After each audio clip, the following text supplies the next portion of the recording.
What's cool? What's going on? We've got 4 rounds of mock drafting today. But first, question of the day. I got to hit you with something. You know what I'm saying? Brewing. What if you could start any business in the world? What would you start? Or if you could take over a business or a company, which would you take? For me personally, the New York Jets would be pretty sweet. You know what I'm saying? Got to take over those New York Jets. Hey, Woody, you're gone. Kick you out. Or YouTube. I love YouTube, man. I would totally do this. Another thing I would think about maybe is like a social media or like, I don't know, like a platform where you could go and you could build NFL draft prospects. Like everybody would have a site. For example, you have like a Fernando Mendoza page. Everybody would have their own page and you could talk about just that player on that page, or you could talk about your favorite team. You got player pages, something like that. I don't know. That would be kind of an interesting thing I would consider doing as well. But just specifically, I would love to have a place where you could go and talk about prospects, not like Twitter or all that sort of stuff. I don't like Twitter and Facebook. They scare me a lot. I keep away from that sort of stuff. You know what else scares me? The number one overall pick for the Raiders now going to be getting this guy, Fernando Mendoza. The Jets missed him by that much. It's okay. Mendoza's a great football player. Mendoza the movie. Get ready for it. Coming to your theaters very, very soon. He could certainly have his own movie. He will, I think, at some point. The IU Hoosiers will. And when you talk about Mendoza, all the things are there. Yeah, we don't need to talk about this whole time. Like, there's not much to say. Mendoza's the guy, number one overall, barring something crazy happening. Or a trade. Maybe the Jets, oh, let's get up there. Oh, ho. But number two, for the New York Jets, things do get more interesting in this scenario. Who would they go after and who would they take? And they got so many needs on the roster. What am I doing? I'm taking this guy, Ruben Bain Jr. He's not the biggest or he's not the fastest of edge rushers, but he knows how to get after the quarterback. And that's exactly what the Jets need right now. They need a disruptor off the edge. That's Ruben Bain Jr. Give me the Ruben sandwich all day. On to the Cardinals here. I'm going with Caleb Downs. A little switch from left field. The bases are loaded. I'm going to go get ourselves to one of the best players in the draft. You can make the argument he is the best player in the draft. Caleb Hill Downs, I guess, instead of Churchill. We got the Caleb Downs. We're going to Kentucky over to Arizona, flying in there with a dominant stay. You pair him up in there with Adrian Taylor Demerson as your 1-2 punch in the back end. Something different. All right. Hey, probably not going to happen. They're not going to take a safety at number 3 overall, you're saying. However, he is a really good football player in a draft class where you're like, maybe picking at straws and thinking to yourself, well, would I rather just take the all-pro in a safety or maybe swing and a miss and this and that, even though I do think that Noah and Fanu are great players too, or you could go with a David Bailey, Arvell Reese, etc. Plenty of options on the table. This is one experiment that certainly is not out of the question, so keep an eye out on it. I wouldn't throw it all out of there. Caleb Downs, a great football player. On to Tennessee. And what will the new coach and Robert Saleh do for the Titans? They go defense right now. They can't miss. They can't deny. Mekhi. I love Mekhi Lemon. He's my top wide receiver in the draft. He might be small, but boy, can he play physical. And he can block too. I love when a wide receiver can show up and block and do all the dirty things. His route running, it's crisp. It's iceberg lettuce crisp. Actually, I think romaine would be more crisp. I don't know. Quote me on that, but you can quote me on. On to the New York Giants, the G-Men on the clock, number 5 overall. What am I doing for the Giants, you say?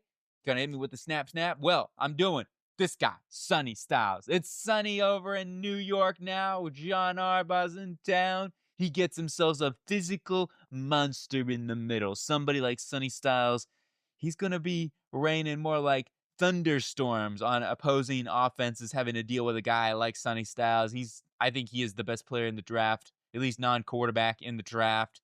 Number 5, yeah, it's rich for an inside the off the ball linebacker. You might be making the argument for, why am I paying this much for it? He's a stud. He's an amazing football player. It's going to game change your defense and help you stop the run more too next season, which was a bit of a problem this year for the New York football. Well, technically last year for the Giants, but this season, I guess you want to say that.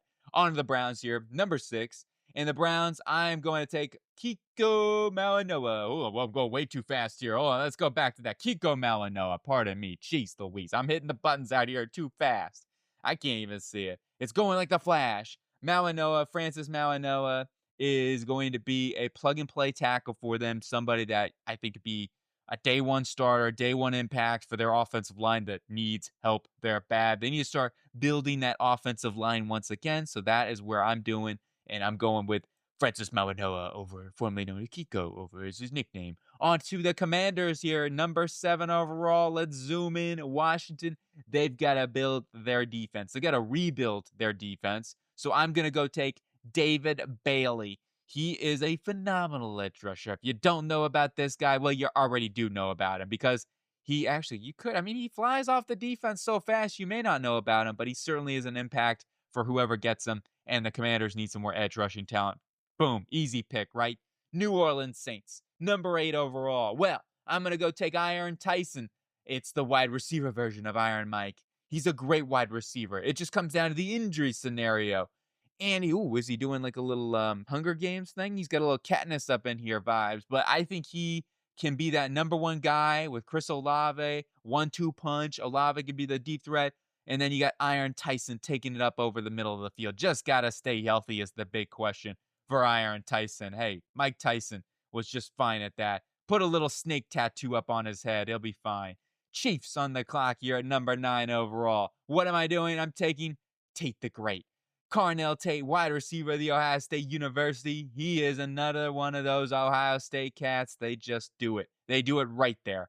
And I mean, what else is there to say about this guy? Is he a true number 1 wide receiver as people going around there saying? I don't know. I mean, yes, he had Jeremiah Smith there helping him out, but overall, he's got all the physical tools. He's a really good athlete.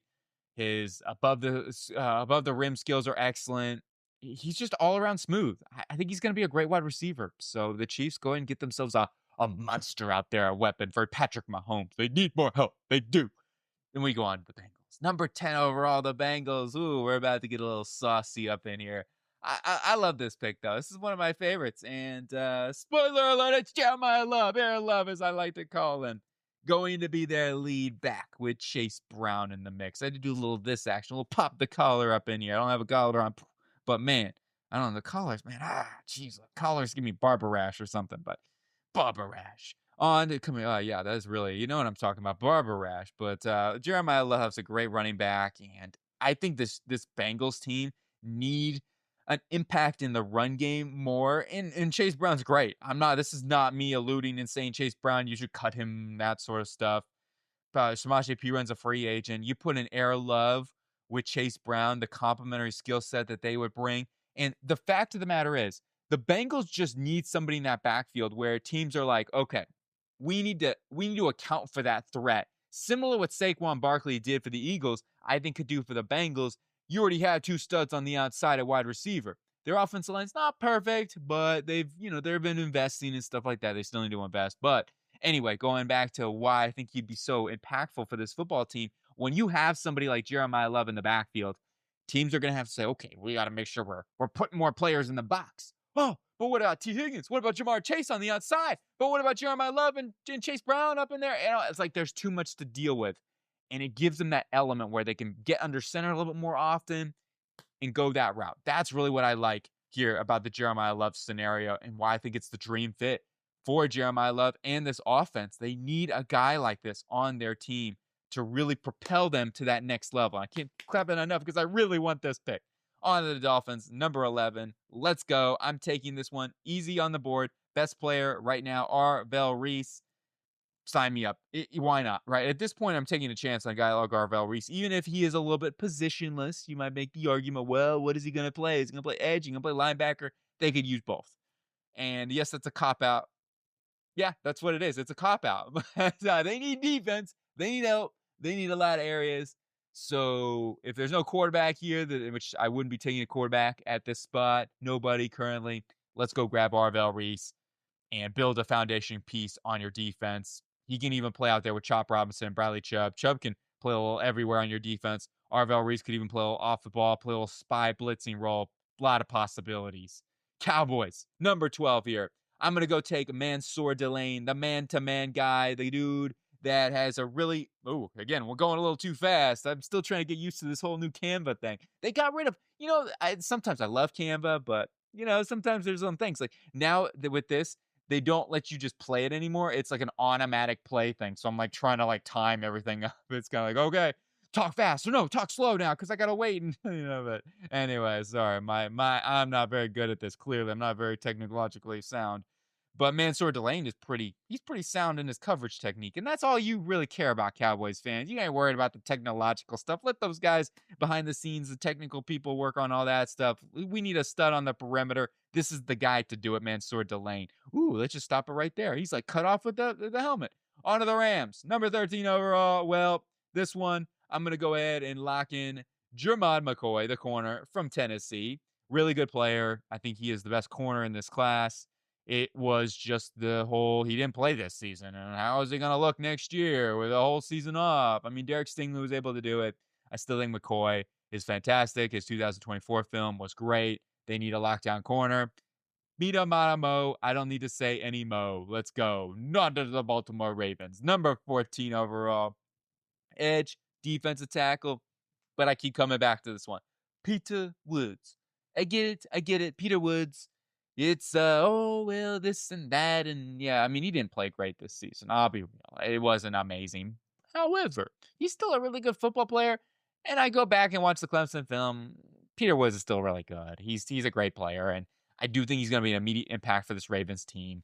He's the youngest of the defensive tackles out of here. You know, Caden McDonald's also really, I wouldn't shock me if Caden McDonald goes first out of all these defense tackles. He's a really good player too. But Peter Woods, I think is just a little more pass rush upside.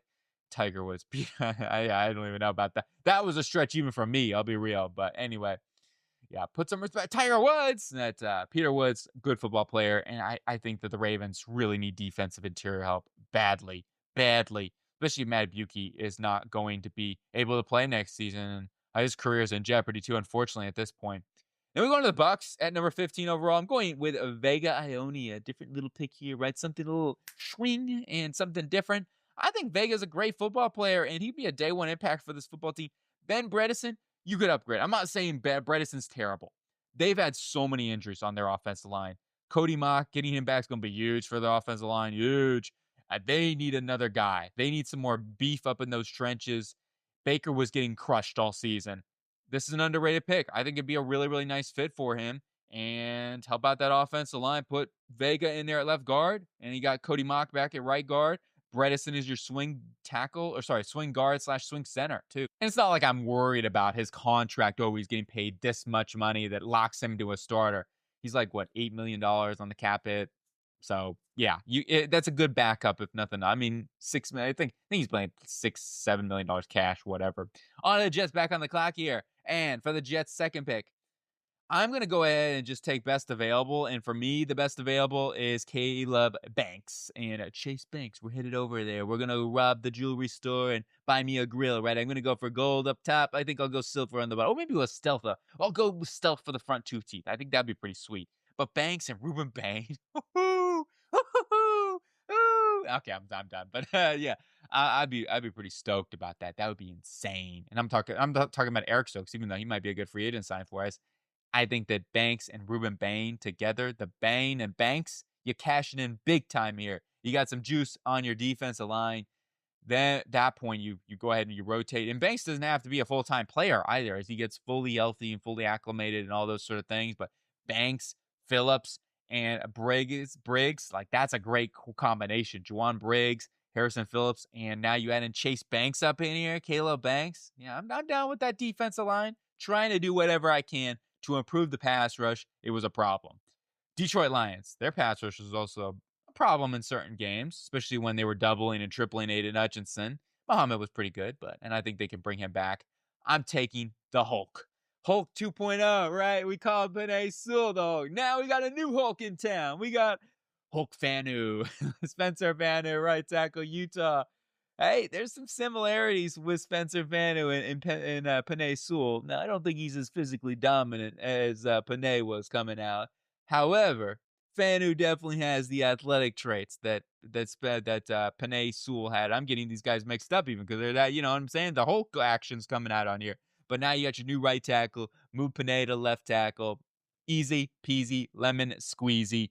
Oh, that would be a dream fit for me, is Penei Sewell and Spencer Fanu together on their offense. Yes. I want to see that bad. Come on, Brad, make it happen. On to the Vikings here, the division rival. They're saying, oh man, they got the two Hulks up in there. That sucks, man. But we'll go find our Captain America in our offense. Kenyon Sadiq, the fast machine, right?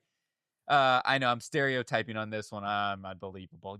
How could you be so, disruptive in this, but anyway, Kenyon Sadiq, tight end from the Oregon University. It's not called that, but Oregon University. I know I'm really pissing off some Ohio State fans right now. Sadiq's going to be that game changer, versatile weapon in Kevin O'Connell's offense. There's a good chance that they're going to move on from TJ Hawkinson this offseason. So you add in your replacement here is going to be that weapon in the offense with Kenyon Sadiq. So let's go. Let's charge that up.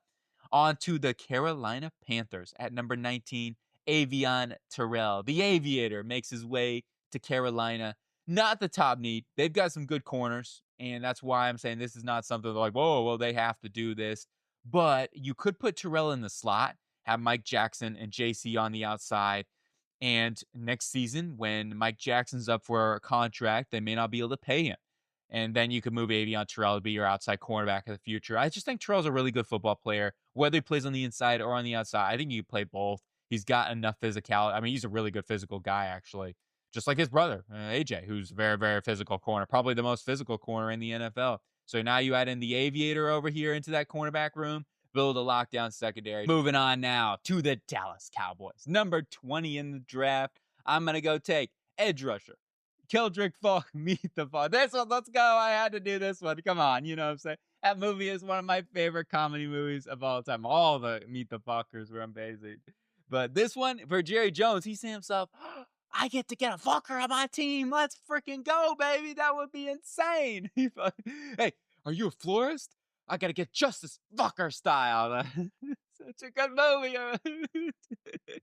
Oh, I love that movie. I love this movie. But anyway, going back to this one, they need some more edge talent, right? And you pair him up on that defensive line with Donovan Ezeraku. It's a good complementary skill set. Not to mention, this dude can play all across your defensive line. Get yourself another sub-package rusher in free agency. They got themselves something brewing there on their defensive line, which is also very, very good. So you get yourself that big-time fucker on your defensive line. On to the Steelers here at number 21 overall. I want to go back to the pick. I love it, but on to this one. I'm going with Cooper. Omar Cooper, right? You know, in Pittsburgh, they always have the best names. You notice that? Like Pat Freiermuth, or, like they always seem to do that. And you got now a new one with Omar Cooper in your wide receiving core. I think Cooper is a fantastic wide receiver. Yes, I think he's a first-round guy. That's my opinion. I'm a Hoosier fan, so there is some bias here. Whatever. It is what it is. I know people are going to be higher on Denzel Boston or Casey Concepcion, and both are great players. I just love Cooper, so there's that. And as I said, too, the name. It helps to have that name coming over to Pittsburgh. Just hits different, right? It hits different in Pittsburgh. On to the Chargers here, 22. I'm going with the Mezzador. Get me the towel. Get me the red cape. It is National Wear Red Day, too, so I should be wearing red, and I'm not wearing red. I don't think my boxers are red either anyway. Actually, I'm not even wearing any, so I have too much information, right? You're saying. They can use some more edge talent, though, nonetheless. Boxers, all they do is get you in those cranny holes and then, get wedgies and stuff like that. I don't wear underwear is overrated. It really is overrated, but sometimes you got to be careful, especially when you're at work and you forget to, put the fly back up. You're like, get a little ding out there. I'm joking. But I don't know. I don't know what I'm talking about anymore, guys. I really don't. I'm going to get demonetized for sure. I should. I don't know how the heck I haven't at this point. But on the Eagles here, we're going to fly into that. We'll fly through that, past those obstacles. Emmanuel McNeil Warren. It was the freaking fuckers that got me onto that. Those fuckers, man. But we're going to talk about Emmanuel McTurnover Warren, McNeil Warren from Toledo. Add yourself a rocket in here to that secondary. He'll be like Tracy McGrady coming over to Philadelphia, swishing up some threes. 19, what was it? 13 points in 35 seconds. This guy brings turnovers. He brings big-time hitting. He's a physical, imposing tackler. When he hits somebody, they stop. That's what it is with Emmanuel McNeil Warren. You aren't going past this guy. So, yes, he is really going to be that forcer next to Mukaba. I love that complementary skill set. Sign me up. Let's go, Emmanuel McNeil Warren. Now we go on to the Browns here at number 24 overall. I'm taking Denzel Boston. All right, Denzel from Washington. But hey, it is what it is. A little pun up action in this. He's going to be their new wide receiver one, hopefully. And once again, I'm sorry with the graphics. I don't know what the heck I'm doing here. He is going to help them out in that wide receiving corps. So let's go. Pretty self-explanatory. They need a weapon in the perimeter that can catch the ball reliably. Reliably, I say. Bears we go at this pick for 25. I'm taking with Zion Young. What? What you're saying? Well, I think he's going to be a guy that just fits the mold, right? He's a Dennis Allen type of defensive lineman. He's a power player. I don't know if I might be higher on guys like Gabe Akis at the moment. However, I think teams are still going to look at Zion Young, and what he did this Senior Bowl was really good. His film is solid. Can he be that consistent pass rushing dynamic guy off the edge? I don't know if he's that guy. However, I do think he is going to be a difference maker when it comes to what he brings in the heat in the run game. No doubt about it. His motor is super hot. And yes, he is explosive enough to get after the quarterback. And for the Bears, they need some more talent off the edge, especially with Montez Sweat, where they could move on from him if they wanted to this offseason. Even if they don't, they still could use that third guy with Austin Booker. On to the Bills at number 26 overall. And for the Bills, I'm going to go ahead and take Anthony Hill Jr. I think Anthony Hill is super underrated at the point and somebody that I think is going to be a huge difference maker at the linebacker position. I don't think he's as good of a prospect as Sonny Styles. He is really, really good, though. His traits, his athletic traits are phenomenal. And I think he's one of the best just all-around playmakers in this draft when it comes to like being ferocious, going sideline to sideline and making big-time plays in the backfield, whether it's blitzing or as a run defender. Those are the things. And he can cover one-on-one. His zone IQ, something he can improve upon. All those traits, though, are there. Just got to continue to learn how to be more of a true, I guess, coverage linebacker. The traits, as I said, they're there. And I really think he can be that difference maker for the Buffalo Bills that struggled at this linebacker position. And, I mean, part of it was injuries, too, this season. On to the 49ers. Let's go, Niners. I'm taking Caden Proctor. This is an easy one. I mean, it's Caden Proctor. I think he could play guard for them early on and then be their long-term left tackle. He's just got those traits, too. The oozing traits. I like his film, too. He's got one of the more projectable films as for offensive tackle in this draft. A lot of vertical sets. We're also going with a tackle for the Houston Texans. He could also move into guard. He could either play right tackle for them or play left guard. And you figure it out between him and Titus Howard. May the best man win, right? The best man wins. Caleb Lamoo, as I put it over here. Sounds like we're pulling out some hockey joints. He is going to help out that offensive line. And that is my number one priority here for the Houston Texans. Help out the offensive line. CJ Stroud, get him some help. On to the Rams. With their second pick in the first round, I am going to take Casey Concepcion. Get the barbecue ready. Did somebody bring barbecue and they didn't invite me? Where's Gus Johnson? But I think that getting this guy is going to be that third wide receiver early on, and then hopefully can be your wide receiver 2 after next season if they don't bring back your number 2 wide receiver right now in Devontae Adams. So Puka Nacua and Barbecue Concepcion would be your eventual 1-2 pairing in the wide receiving core over here for Matt Stafford or whoever the quarterback is for the long haul. But MVP Matt Stafford, should I say. I'm so glad he won the MVP. He deserves it. He really does. He's my favorite quarterback in the NFL. And he's just all around. He's one of those dudes where it's like he's worked so hard throughout his career, takes so many punches, and he's earned it. He really has. On to the Denver Broncos here at number 30 overall, and we're taking Monroe Freeling, the tackle from Georgia. I would say in this case scenario, he could play that left guard position right away for Ben Powers, and he could be their long-term right tackle or left tackle / swing tackle for them. Ben Powers could be a cap casualty this offseason. They could go ahead and move on from him and try to get a little cheaper on their offensive line. Not saying that they have to take a guard in the first round, but it is something to consider. And I think that Freeling was and is kind of like the best player on the board here. Plug and play starter for them on the interior, and hopefully could be your long-term tackle in case of injuries or whatever. And remember, both of those guys, McGlinchey and also Ball's getting a little bit older at this point. So we go on to the New England Patriots here at number 31 overall. I'm going to go take Cassius Howell. How? It was just a full moon not too long ago here. That's why, I've been away a little bit. I've been a little bit of a werewolf mode right now. So I'm back. I'm feeling a little bit better, right? The claws are calming down at this point. The Jones are getting better, and I'm not Google slobbling all over the place and foaming at the mouth. But no, it's gonna be this guy right here, Cassius Howell, coming off the edge for Mike Vrabel, add themselves a superstar pass rusher and somebody that's gonna be able to get some pressure on the quarterbacks and hopefully get pressures on teams like this, the Seattle Seahawks, who are gonna be facing them in the Super Bowl. And I'm gonna take the black belt himself, Brandon Cisse, corner from South Carolina, to be that guy on the perimeter, pair up with Devin Witherspoon. And yeah, I mean, he's just going to be, obviously him and Nicky Manwari go back to South Carolina. They go, right? And get yourself another star secondary piece. That's, yeah, boom shakalaka into that secondary. You get yourself a great defense already. Continue to make it insane. Legion of Boom 2.0. On to round number 2. The Jets, Jets. Can they find their quarterback of the future? Ty Simpson. Now, Frank Wright is the new offensive coordinator. Develop and find the quarterback that can lead this team to a Super Bowl. Sorry, I had to laugh off camera on that one. That was just, it's a Super Bowl. The Jets, are you crazy? Unbelievable. What kind of weed have you been smoking, man? I'm smoking the truth, man.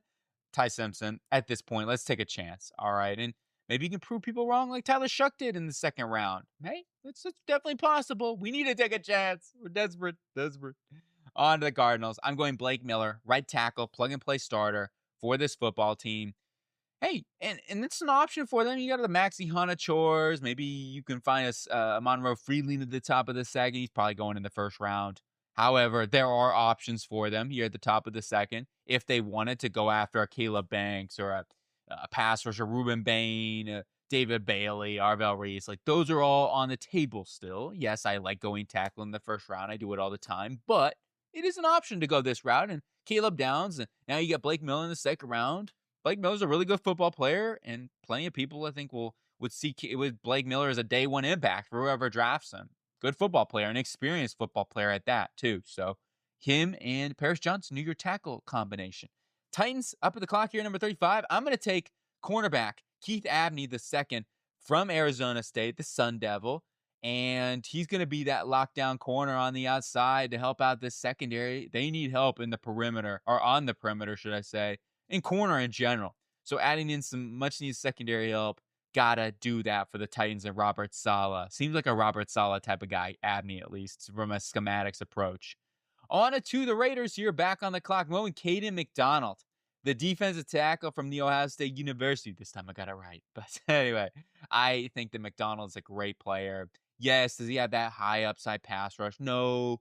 But he can get after the quarterback, and he'll push the pocket and stuff like that. He's going to make his number as a strong, stout run defender that's going to make everybody else better, especially guys like Max Crosby. Now having someone like McDonald on your defensive line to take up some double teams and help out your defensive line a lot. Run defense, help out your linebackers. Very good football player. It's best player available. Maybe I'd like to get a wide receiver. I think that maybe there'll be more value in the third, fourth round comparative what there is there. Compared to like a guy like Caden McDonald, I think there's a big drop-off defensive tackles when you're going into that range. There's some good nose tackles, but McDonald, I think, is a really good football player. Giants on the clock, your number 37 over. I was debating on what to do with this one for the Giants. I'm like, you know what? Do I want to go with wide receiver? No, let's go ahead and take a guard. Let's go Emmanuel Pregnon, the Oregon guard, plug-and-play starter for them. And he could end up filling in that right guard spot day one. I mean, and whether it's right guard or right tackle, they got to look at that. So Van Roten's getting older now. He's a free agent. Jermaine Illumina's a free agent. They're going to have to make tough decisions. So Emmanuel Pregnon, whether it's guard or tackle, they're going to have to figure that out. And this could be a right tackle. Maybe it's Max Ahanachour in that case scenario. Or, in this case scenario, you go Emmanuel Pregnon. So, yeah, boom, bang, bong. On to the Houston Texans here at 38 overall. It's the second hunter? What? You got two hunters on your defensive line? Are you crazy? Plus Mr. Anderson? You got the glasses, you got the dodging bullets, and now you're adding a stud interior defensive lineman? That'd be pretty nice. And two trench players out here. Lee Hunter, really strong. I wasn't like blown away with him at the Senior Bowl. really good, though. I mean, just Lee Hunter's going to be a good football player, and they need somebody on that interior defensive line. On to the Browns. He number 39 overall. I'm going Colton Hood. Yeah, he struggled. I agree. He struggled. And let me go back to there we go. Stop. Don't play. Colton Hood. I am definitely lower on Colton Hood now after the Senior Bowl. He looked upright. He looked stiff too in his transitions. Do you think he's going to be schematically?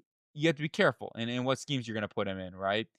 You don't want to put him maybe so heavily in a scheme that's going to put their cornerbacks in a blender one-on-one across the field and things like that. But on a one-directional path where he can kind of eye the quarterback, think of like a Fangio-style defense, and just kind of see and react. Those type of schemes can be really, really good for him.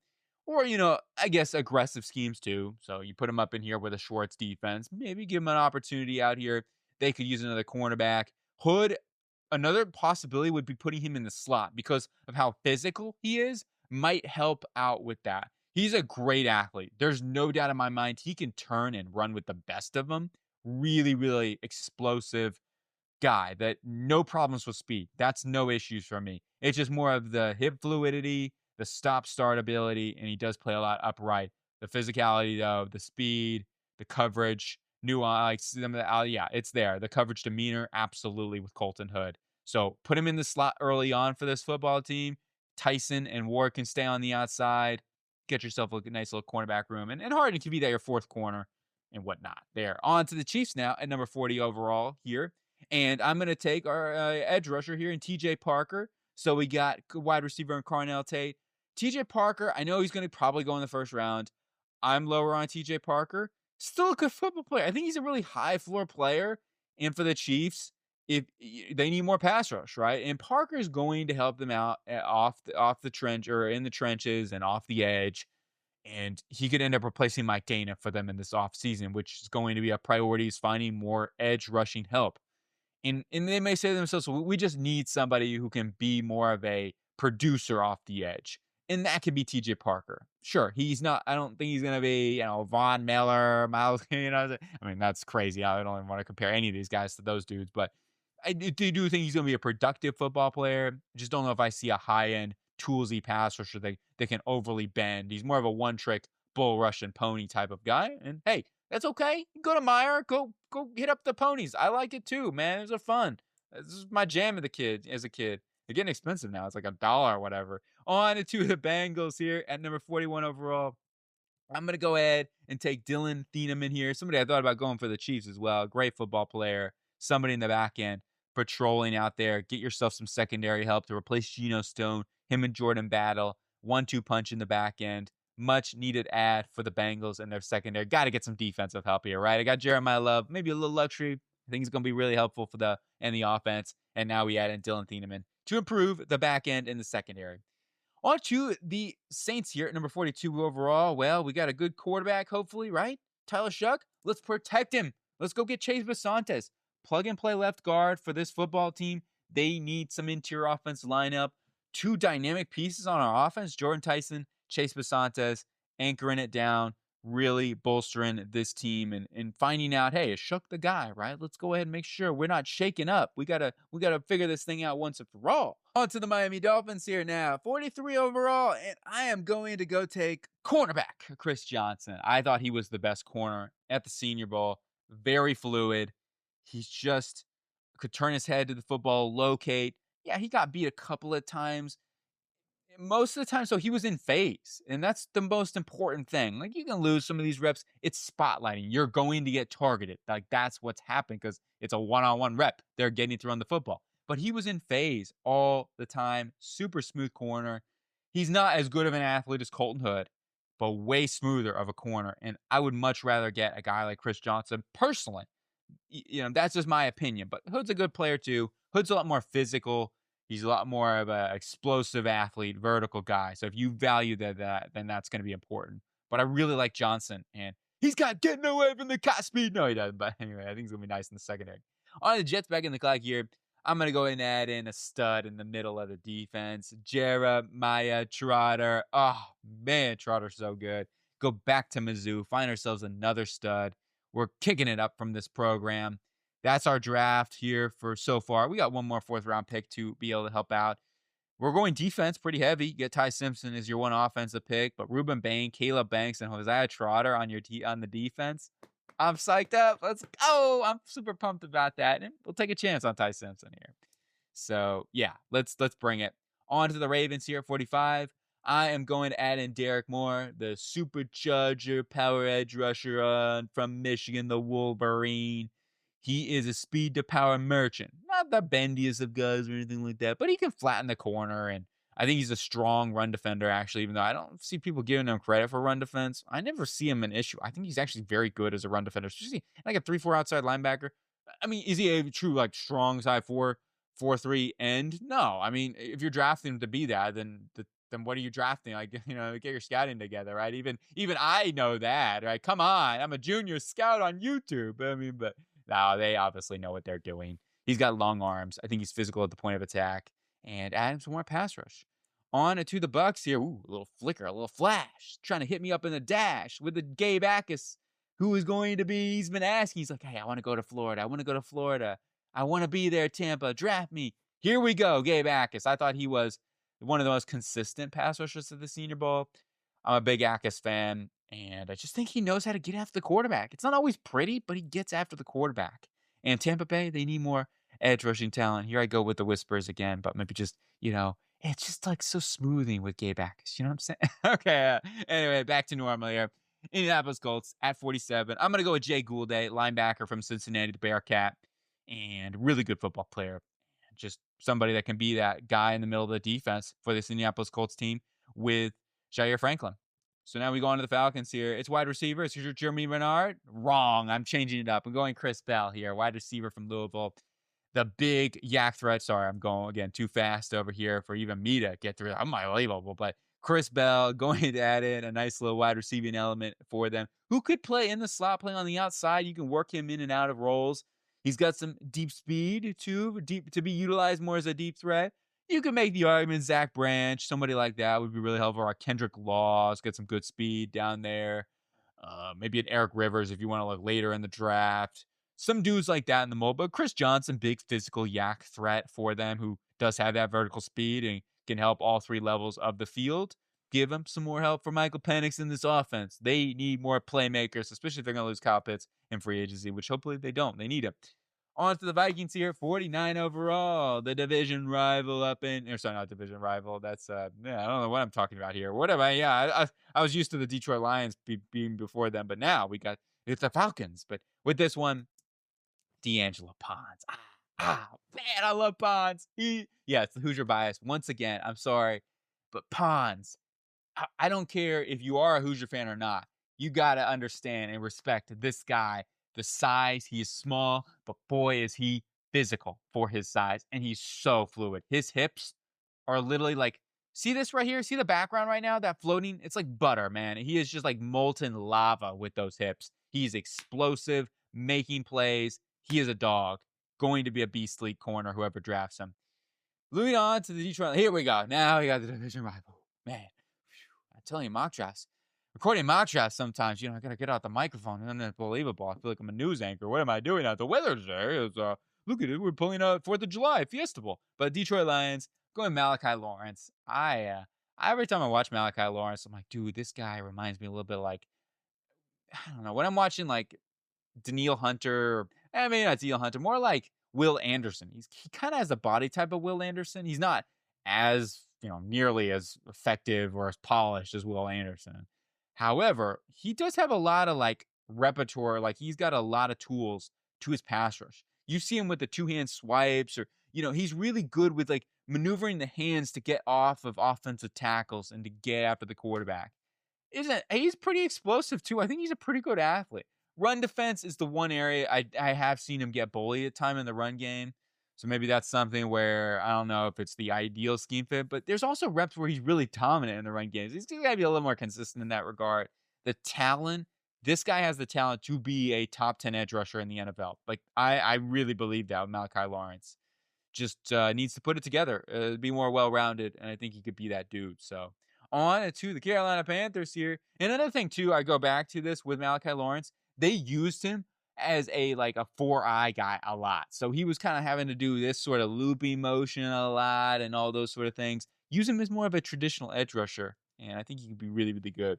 Carolina now on the clock. I am going to add in C.J. Allen, linebacker from Georgia, to be that dog in the middle next to Trayvon Wallace. Wallace can be your cover linebacker. Allen can be your thumper linebacker. He can be your green dot if need be, and you go from there. I mean, Wallace can stay at that, but overall, something to consider. On to the Packers. Packers taking Davidson Igbenogany. And he's grabby. He had that big loss reference Jacoby Lane that people are talking about. There are some things where you saw it even when he didn't lose. He gets grabby at the top of the route. Like when he'll panic and he'll get grabby. He's a really good athlete, though. He really is a good athlete. His physicality shows up in really good ways at the line of scrimmage and in the run game too. But overall, the Packers, their cornerback room, he could be more of a fourth corner early on for them. And that's why I'm like, okay, give him some time. And he can be more of a swing guy, play a rotational role with Carrington Valentine and help out this secondary, be somebody for the long haul for the future for this cornerback room, which needs some help. On to the Pittsburgh Steelers at 53 overall, where quarterback, right? Quarterback, wrong. Genesis Smith. He's got his own car commercials, right? Whereas Matthew McConaughey, he'll be in the passenger seat with Matthew McConaughey. They'll be rolling down, and they'll be looking at their watches, and they'll be like, "Yeah, man, this is real trippy, bro. Look at this. There's a gorilla outside. He's making Magilla the gorilla." But, no, I think Genesis Smith is uh, the most rangy guy in the draft. He's got that free safety vibe, and that's something that they really do not have right now. I mean, they've been trying to play Jalen Ramsey over a free safety. So go get yourself a true free safety, Genesis Smith from Arizona. Dude is a monster in the back end. On the Eagles here at 54, I'm going to go get Malachi Fields, one of the bigger winners at the combine. I wasn't as impressed. What is he doing? The ET thing, the ET finger. But I wasn't as impressed with Malachi Fields as others. I still think he's super smooth. Like strictly from like watching him, I'm like, yeah, this guy's going to be an impact on Sundays. And he's physical too. Like the thing is, he can get off the line of scrimmage. He's got the quickness to get off the line in combination with a subtle swipe to, knock corners' arms off of him and things like that. He's going to be that intermediate winner, that chain mover, and can also be that vertical track winner. And think of like an AJ Brown replacement down the line. Keep AJ Brown for one more season. Malachi Fields can be your wide receiver 3. And the next season, Malachi Fields can be your wide receiver 2 there with Devontae Smith and help out that wide receiving room for the long haul. Because I think they're really going to have to invest in it at some point, Howie Roseman, in this team.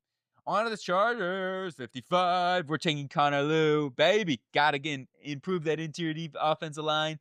They need a center. Let's go ahead and add Connor Lew. And injuries aside, they could always bring Boozman back for another season, have Lew come back slowly. And, by midpoint of the season, I think he's going to be in the starter. So, easy pick for me. Jaguars at 56. I'm going to go defensive tackle. I'm going to go take Christian Miller, the big man from Georgia, big physical presence. I would like maybe more of a pass rusher mold here who can be somewhat more of like an Eric Armstead type of replacement. But at the end of the day, I'm just going to take the best interior defensive lineman. I do think there's kind of a drop off after this point. I do like Darrell Jackson. I think he could be an impact too for whoever drafts him, or the big citrus. Tim Keenan's a really good football player. Alba Regis. You got some dudes down the line. Grayson Halton we'll talk about here in a little bit. Christian Miller, though, here is going to be the selection to help out that interior defense line and add some more boof up on that interior and the defense line in general. The Bears at number 57 overall. I am going to add in A.J. Halsey. He hauls in a ton of passes over the middle of the field. He's like that cover one robber type of dude, right? And he can lay a huge hit. He's got to work on his tackling, his consistency with tackling. But you talk about like when he blows down the house, like he'll blow down houses like with ball carriers and whatnot with the way he hits. He'll like leave crowds going, whoa! Like that's the thing with Halsey. Just got to be more consistent with his wrap up ability. Anyway, he certainly could be a nice little robber there over the middle of the field. Boom, boom, stick him out, right? Freeze, man. On to this next pick here for the 49ers. And I'm going to take ourselves wide receiver Jimmy Bernard from Alabama. Just a really solid wide receiver. And hey, if they lose Kendrick Bourne in free agency, I think Jeremy Bernard can kind of fill in sort of that role. Not to mention, Juwan Jennings is a free agent. I don't think they've re-signed him just yet. Don't quote me on that. Maybe they've given some one of those guys an extension to this point. I'll have to continue to look at those contracts. I need to get caught up on some of the contracts. I know they're making those deals right now. We'll know more here soon. We go back to Alabama, though, and get both of those guys with Caden Proctor and Jeremy Bernard into the offense. Houston, number 59 overall. I'm going to go into Kamari Ramsey. It worked once for them to get a USC safety. Let's go get the other, right? Let's go get another one. Kamari Ramsey, a little different, right, than Caden Bullock, but I think he's a good complementary skill set. He's just a reliable back-end defender and a solid tackler. I know his missed tackle rate gets talked about. I still think he's a good tackler, and I think he'll be fine in the league. So, and he can play down in the box too. He's a versatile guy, so he can play in the slot for you. He can give you a lot of rotation with Petrie too. On to the Bills at number 60, Buffalo, Jake Slaughter. He is really, really powerful in the run game and opening up some lanes. Thought he did a good job doing some of the drills and all those sort of stuff. Good pass protector, really good pass protector. So going back to his film, get yourself a day one impact on your interior offensive line. Connor McGovern and also David Edwards are both free agents. So finding some interior help is going to be utmost importance. Osiris Torrance going to be going to a contract year 2 next season, I believe. So that's something you have to kind of all think about. Who are we going to pay? On to the Rams. Back on the club. Rams. Whoa. What? I'm going to go take safety VJ Payne, bringing the pain to the second. Him and Cam Kitchens. Come on, man. This vibe brings some joints to the city. You talk about adding a physical presence that can cover some guys over the middle of the field. Absolutely. I thought he was really good. Like smooth for a guy 6'3", 6'3", like 195. I think he came in, something like that. This guy's got some real athleticism. Young player too. He's just 21 years old. A lot of talent here. Good film as well. Adding in somebody to, again, be a good 1-2 punch at that safety room with Cam Kitchens. We're headed back to Mile High, and with this pick, I'm adding a high pick up in here. Jacob Rodriguez, one of the most dominant peanut punchers. He's got those Nate Landman vibes, man. Oh, let's go. Jacob Rodriguez is a dog. Oh, boy. He is so instinctual. It's crazy. And yes, some size limitations. So that's why I'm saying he needs to go to a place that has a good front four or front five, whatever, to be able to kind of keep things clear in many ways. So he can see and he's not the greatest athlete and whatnot. But you just allow him to let him be instinct guy, right? And this is a dream sort of fit for me. Jacob Rodriguez seems like that Sean Payton mold of guy. Could you say it's early? I don't know, whatever. But boy, is he a player and somebody that I want on a football team. So get in Jacob Rodriguez in the linebacking corps. Yes. On to the New England Patriots here at 63. Max Iheanacho, the dinosaur from Arizona State, the Sun Devil. He is going to be the developmental right tackle here, who I still see as a developmental guy. There were some really good reps, and during the game, I thought he had some really nice reps. Some of the stuff, though, it's like, I don't know if I want him to be a day one starter, right? He does lose the edge at times, even though his foot speed's really good. It's just a matter of, like, I don't think he feels confident in this. He's a young football player, too, in many ways, because he hasn't played football that long. So there is a developmental cycle. And that's why, for me, you want to draft him as a sixth offensive lineman that can sit behind a veteran like Morgan Moses for at least a little bit. And then you could be your starter down the line. Because the upside with Max Iheanacho is really good. I thought the demeanor was maybe a little too harsh. Hey, don't get in a fight with everybody, all right? I mean, I don't mind you trying to kick some butt here and there, but at the same time, let's cool it. Let's not get a Sultan charge up or anything like that. I don't have to call the cops up on there in the offense, but good football player, really good football player. I like Iheanacho. This is kind of the range I feel good about it, especially in the right scenario. On to the Seattle Seahawks to finish up the second round. We are going to be taking our Mason Thomas, edge rusher from Oklahoma. Great football player, more talent off the edge. Boye Mafe is a free agent. Uchenna Nwosu could be somebody they move on from. He's a good football player. Like, there's nothing against all these guys. DeMarcus Lawrence getting a little bit older too now. All those things in mind and consideration, juicing up the edge, adding some more talent there. And maybe, hey, we didn't go with an offensive lineman. They could go in free agency. That's definitely a possibility. Maybe they sign somebody and that makes it less of a need. We don't know what's going to happen there. I want to change it up a little bit here because there's a lot of possibilities on what this team could end up doing. You go in and add in 2 defensive players to just make this defense even better, right? I mean, they don't have a whole ton of needs. That's why they're in the Super Bowl and whatnot. So they need to just have a good football player. On to the Titans next on the clock here. I'm going to take a developmental tackle with Caleb Tiernan. Left tackle, can sit behind Dan Moore, be waiting in the wings. They may have to find an upgrade there, right? And I've thought about even going tackle earlier. There's just a couple other needs. Obviously, wide receiver corner. There's free agency. They can figure some things out. You always try to go best player available, of course. I think Tiernan here or one of these developmental tackles. I mean, if you want to swing for upside, you go with Diego Pons or Demarius Crownover. Like guys like that or make a lot of sense too. There's some other dudes on the board I didn't mention, but overall, Tiernan, they've gone to Northwestern once before. It worked. Now you'll get Caleb Tiernan here at left tackle. Try to develop him in there. Then we go on to the Raiders here at 67. I'm taking Dejon Stribling, the wide receiver from Ole Miss. Really physical wide receiver on the outside. Really good blocker, too.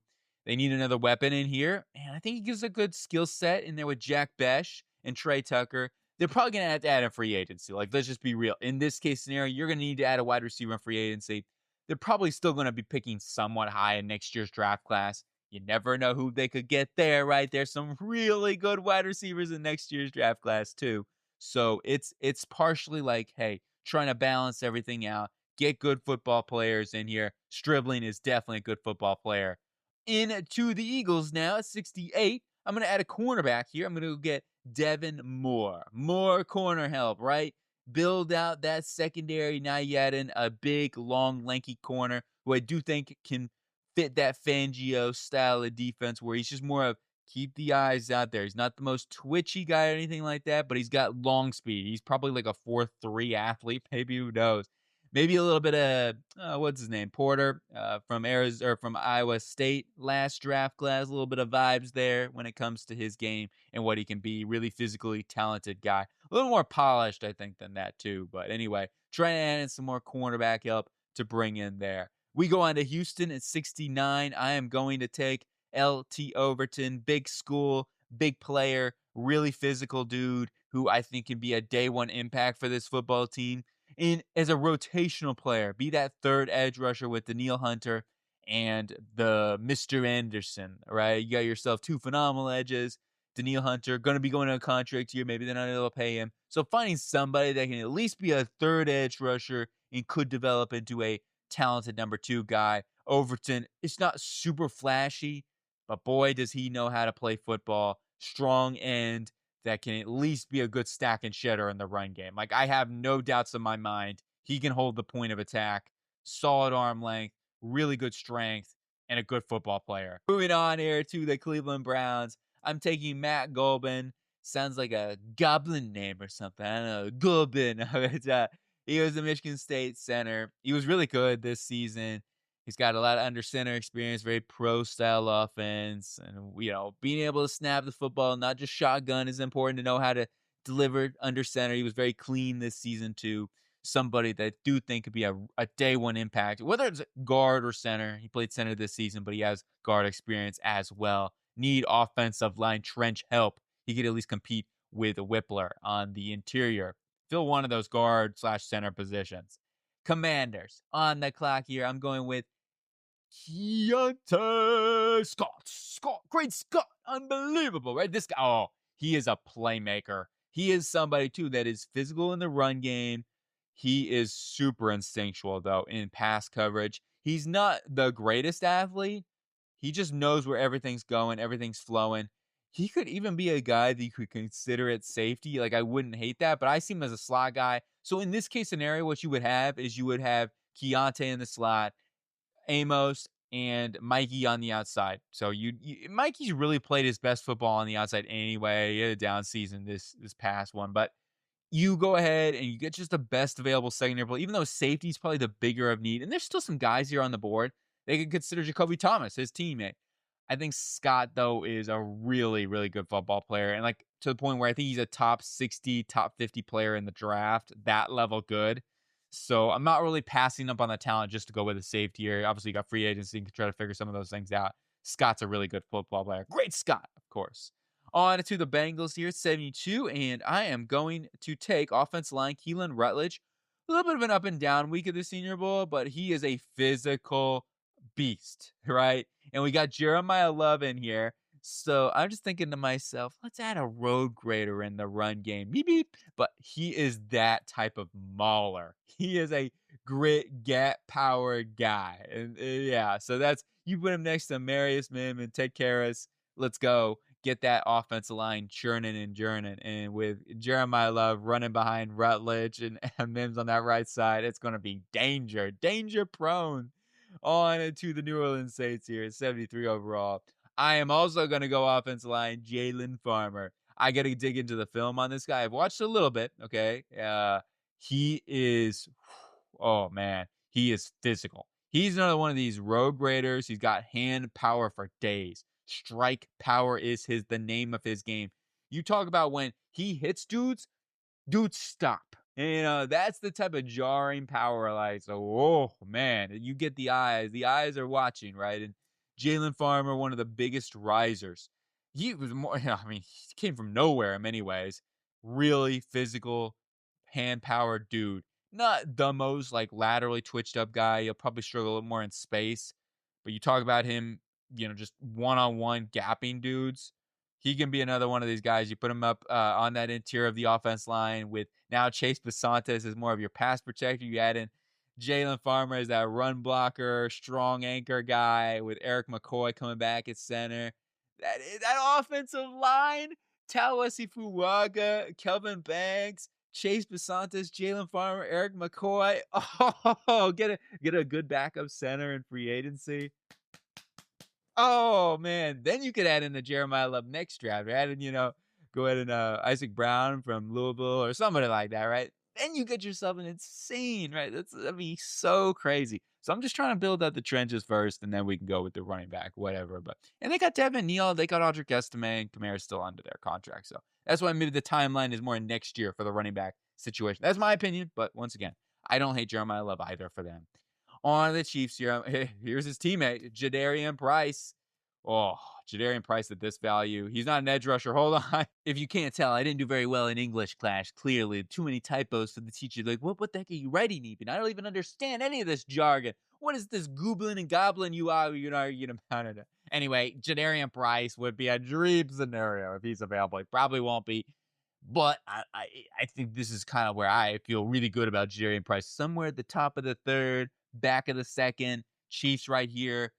Boom. Let's go. Jadarian Price in the running back room with Rashad Smith. That 1-2 punch is perfect, right? Smith can be your third down guy. Jadarian can be your lead back early in downs. Get TJ Parker, Carnell Tate, trying to build out, keep a balance out here. And Jadarian's going to be the guy, the new big spark plug out there. And also can return, be a great returner as well. Great returner.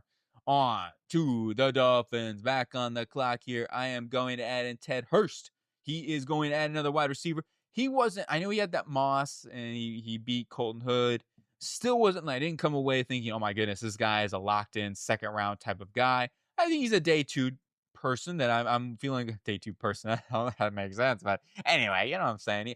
I do like him, and somebody add another weapon in here with Jalen Waddle, trying to, build that combination on the perimeter here. Arvell Reese, Chris Johnson. Let's go get some more let's get some offense help now, right?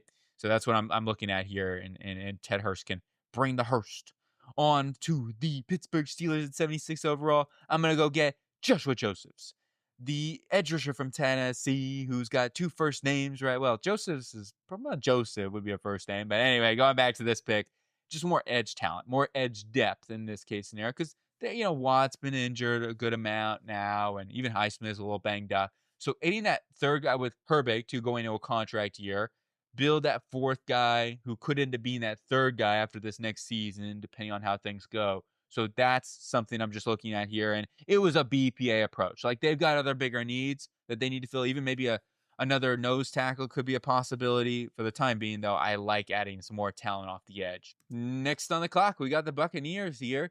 And for Tampa Bay, I'm going to go with Kyle Lewis, one of the biggest risers from the Senior Bowl. His film was so good. It's just a question of the size, right? He is going to be a big time outlier, 5'11", whatever, 220 some pounds. But he is definitely one of the most coverage savvy guys in the draft. So maybe you pair him up with a thumper. Savache Dennis is not bad in that regard as a run defender. Kyle Lewis can be that coverage guy and just somebody that certainly going to help out this Bucks linebacking core that needs some help. It needs some more talent in the room. Lewis is just too good of a playmaker to be able to cover guys. Where even when he was losing reps, he was in the hip pocket. So let's go adding in Kyle Lewis from Pittsburgh to be their linebacker successor, hopefully, right? Not easy to fill Levante David, but trying to do the best they can. Indianapolis, I'm going with the big citrus here. Defensive tackle from Iowa State. Can be a Grover Stewart long-term replacement. Grover's getting a little bit older. At least getting some more depth in there at the defensive tackle position is highly needed. On to the Atlanta Falcons here. I'm going Tim Keenan. We're also going to add a big-time run defender for the Atlanta Falcons. And Keenan is that guy. Like, he is through and through that big guy on the middle who can work on that secondary move, but he's a really strong dude at the point of attack, going to make everybody else's job easier on that defense line. They're really lacking that big fella up on that interior. On to the Ravens here. It's number 80 overall. I'm going to take Antonio Williams, wide receiver, who can play a little inside, outside. I don't think he's a slot-only dude.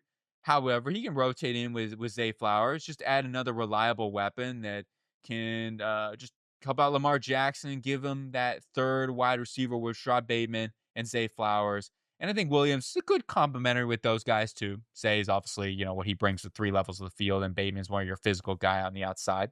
And Williams can be more your slot, Z guy.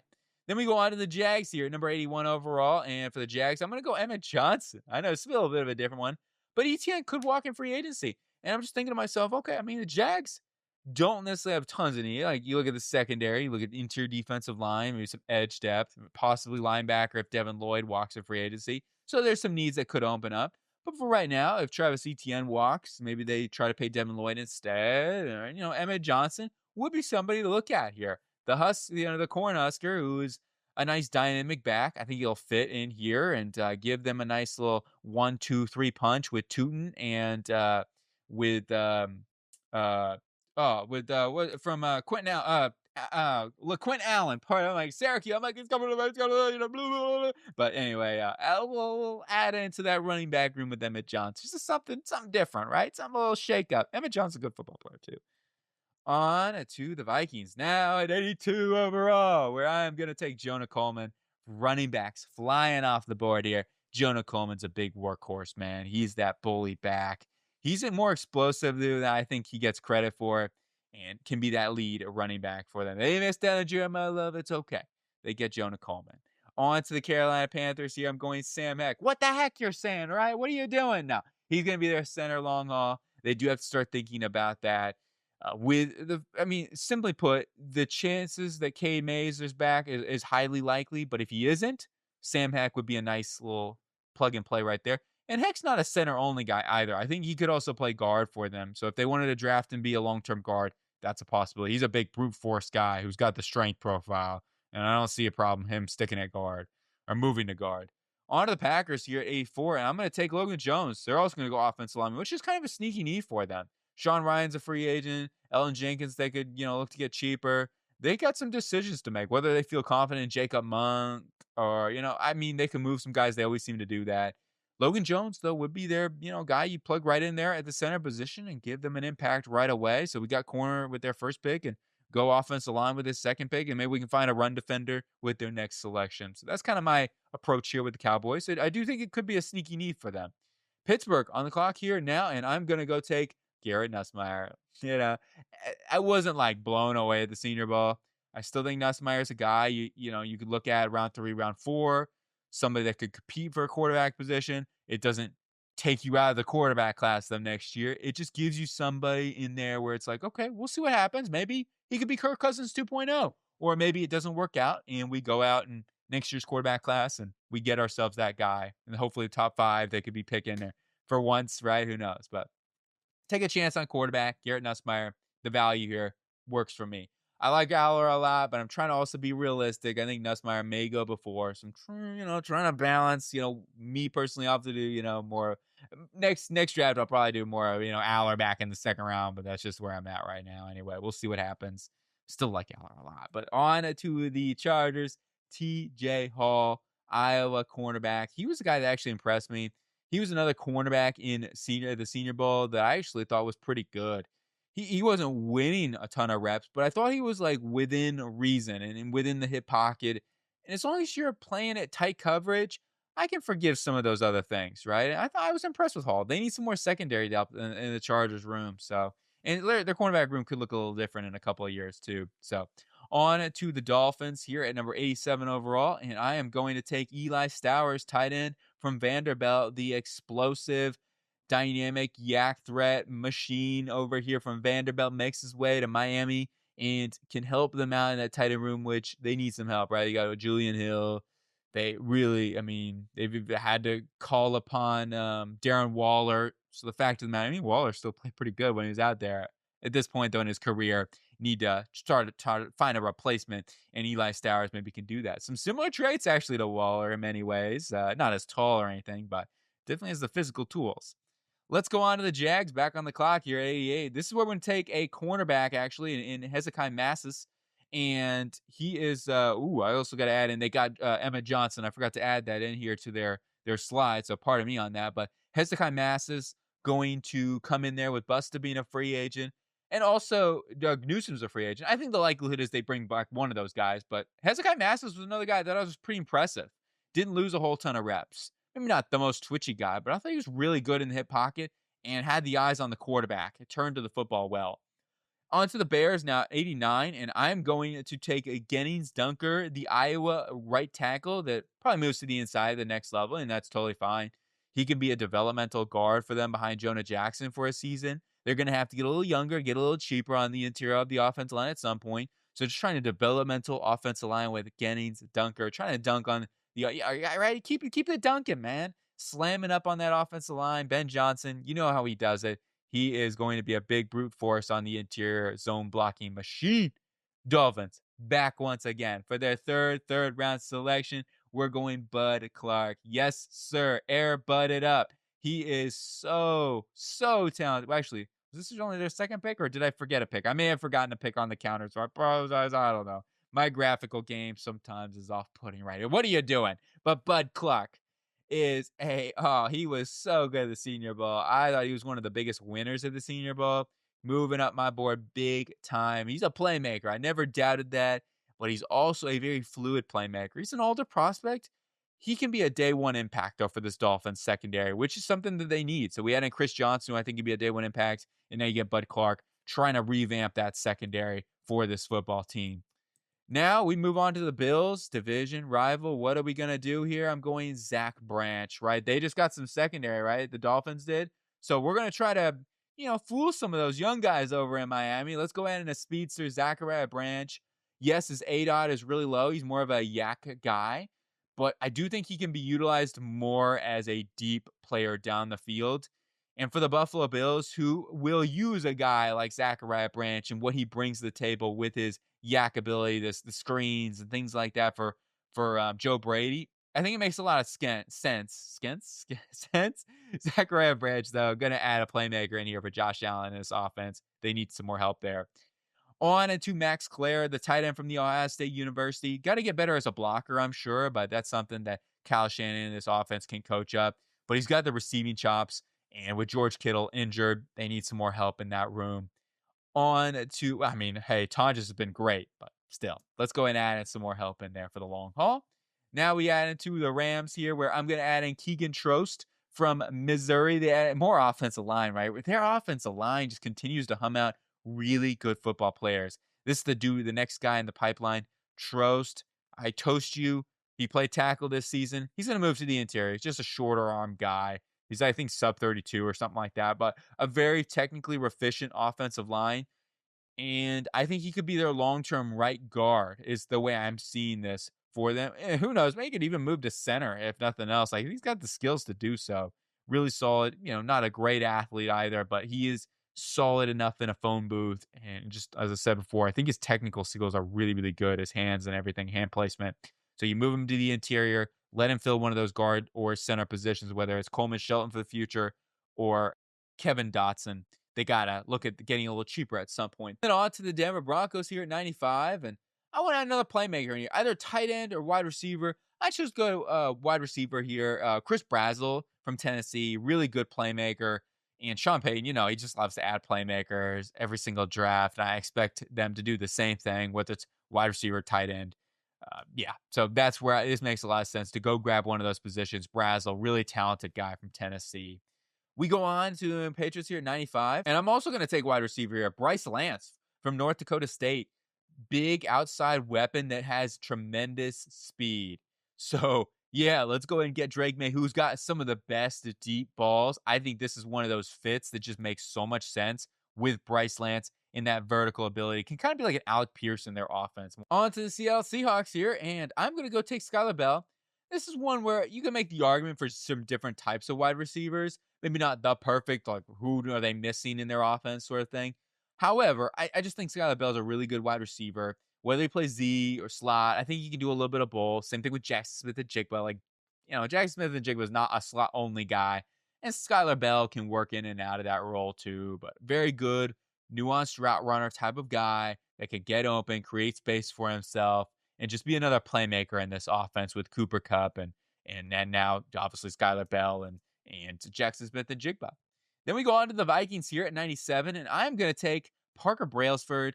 This is one area where they're going to have to start thinking about that center position for the long haul because Ryan Kelly in his concussion situation and injuries. So Brailsford can be that guy who can, even if they keep Kelly this next season, Brailsford can be that good backup and that long-term starter. I like Brailsford. He's not the most dominated run blocker, but I just think he's a very, very good pass protector. And I also think he's a very good leader up in the middle. He's tough as nails, playing through injuries as well. I mean, come on, man. It's incredible. Caden Proctor called this guy, what, a warrior or something like that, what he was playing through in the Georgia game. So not too bad. Not too bad considering the lower body injuries he was dealing with. Still be able to play that strong for some of those Georgia guys. On to the Eagles here at 98. I'm going to go ahead and take Josh Cuevas from Alabama, the tight end who showed up he looked good. He looked really good. I think he's a fluid mover at tight end, and he's a good blocker too. So just all around tight end for this Philadelphia Eagles team where Dallas Goedert is a free agent.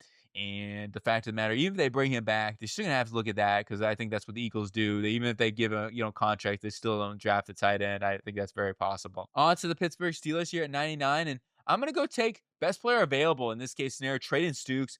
I mean, I think Stukes is maybe even a top 50 player in this draft class. Really, really good football player. Very good. Like, it's criminal that I have him here at 99. I'll be real.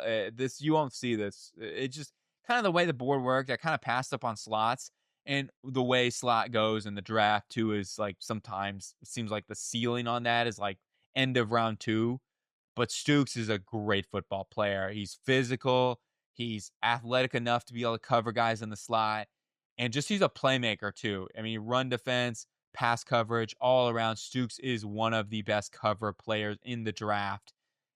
Yeah, I mean, now you add in Genesis Smith from Arizona. Let's go get the other Arizona guy here with Trayden Stukes. Heck, yeah, great secondary building right there. Now we go on to the Jags here. Final pick of the 3rd round. I'm going to go snag in Eli Raridan, tight end from Notre Dame, who can be a solid number 2 guy with Brent Strange. I think that they will have to start looking at getting cheaper at that tight end 2 position.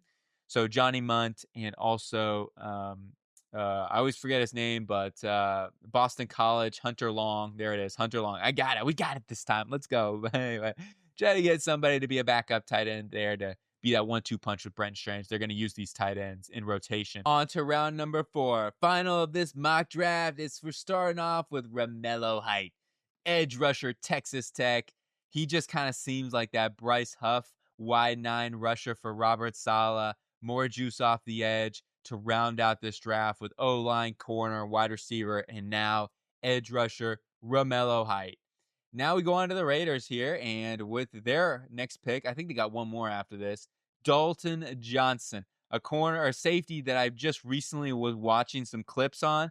And I'm like, holy mackerel, this guy's really good. I mean, I watched a good amount of Arizona defense, and I've noticed this guy inadvertently, and he's a heck of a football player. Not the greatest athlete or anything like that, I would say, but his instincts are what separates him. So just adding another back end playmaker, whether it's corner, safety, trying to go best player available, watch out for this guy. I'm going to be very curious to see how he tests. Big time playmaker, though, in the back end. Arizona's defense is loaded. They are loaded to the gills up in Arizona. On to the Jets here, and I wouldn't mind one of those Arizona cats up on for the Jets. I'm going with this guy. Look at the smile on that face. Lewis Bond. Let's put a smile up on that face, man. He's really going at it. The grinning. He's got to be a little sore cheekbone after that one. Lewis Bonds. I am a huge Lewis Bond fan. I thought he was great at the Senior Bowl. Low key, I think he was one of the best, wide receivers. Him and Cyrus Allen to me were some of the best wide receivers of the Senior Bowl. So I'm gonna go take Lewis Bond here. Can be a nice little slot guy for us and help us out. At least compete with John Mechie as a wide receiver for us. Really productive too at at Boston College. Was their number one guy, and he knows how to get open, create space for him. His footwork is excellent. Let's go on to the Cardinals here, and I'm also gonna go wide receiver for the Cardinals, and I'm gonna go with the guy I just talked about, Cyrus Allen. Really clean release. Yeah, he's a little bit undersized. I think he fit right into the slot. Be a perfect combination too. He's got good speed with Michael Wilson and Marvin Harrison Jr. Just love the combination of that. But Cyrus Allen, very, very good. I can't wait to see what he runs at the combine because he's got some speed and really some route running nuance. I thought his routes were crisp. On to the Giants now, 105. You know what? Let's go wide receiver again. Let's keep the run rolling. Brennan Thompson, speedster. He's going to test. He's going to be one of the fastest guys at the combine from what I'm hearing. So just trying to add another weapon in here with Malik Neighbors and Darius Slayton. Getting a guy, if he can just run up the seams and take coverage away from Malik Neighbors, then you're winning right then and there. But he's a good wide receiver. He can run some routes too. He's not just a speed guy. That'll be a return threat. I'll tell you that right now. Houston, I'm going to go Oscar Delp. I still like Oscar Delp a lot. It just comes down to the way they used him at Georgia is a little challenging. Ultimately, though, the athletic traits are really, really good. And I think the pass catching skills are excellent. He's also a good blocker, too. Really impressive as a blocker. But with this pick here, Drew Aller for the Cleveland Browns, I'm taking a shot on Drew Aller. I still think Drew Aller is a really good quarterback prospect on day 2 that I am very willing to take. Arm talent for days. I do think he's an okay processor. I think the scheme that he was in with Penn State did not favor him at all. They didn't take many deep shots. When they did, like, it worked. So, like, oh my goodness, are you shocked? Like, maybe some of that's on Drew Aller. Maybe he just didn't take the shots and what he should have. Don't have the all 22. I've watched pretty much every Aller game. So we'll see. We'll see. But this is a spot where it's like, okay, let's go and take a chance. Todd Monken, get himself a quarterback where it's like, all right, we'll take another guy to go in there with Shedeur Sanders. Leaf bring competition. Doesn't work out. 2027 class, you can find your quarterback then. On to the Denver Broncos here, and I'm going to go take Grayson Holton from OU, Oklahoma. Defensive tackle, came out there as a Senior Bowl, looks really, really good, explosive, lateral twitching athlete that brings maybe a little bit of John Franklin Myers developmental replacement sort of thing. If they don't re-sign him, well, Holton can help you out in that regard.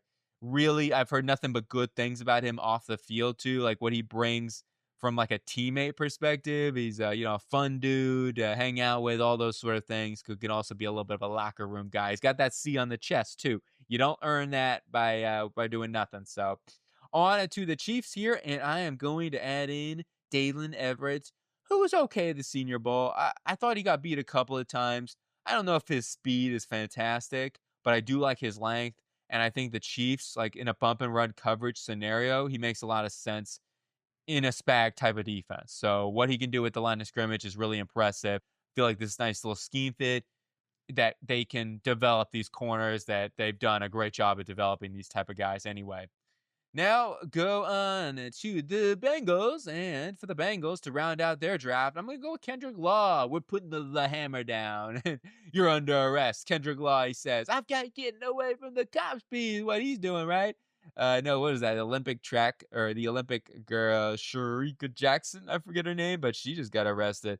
I actually thought the cop was being kind of rude. I know it's, you're speeding and all this sort of stuff. She was on her phone. But I thought the cop come up there.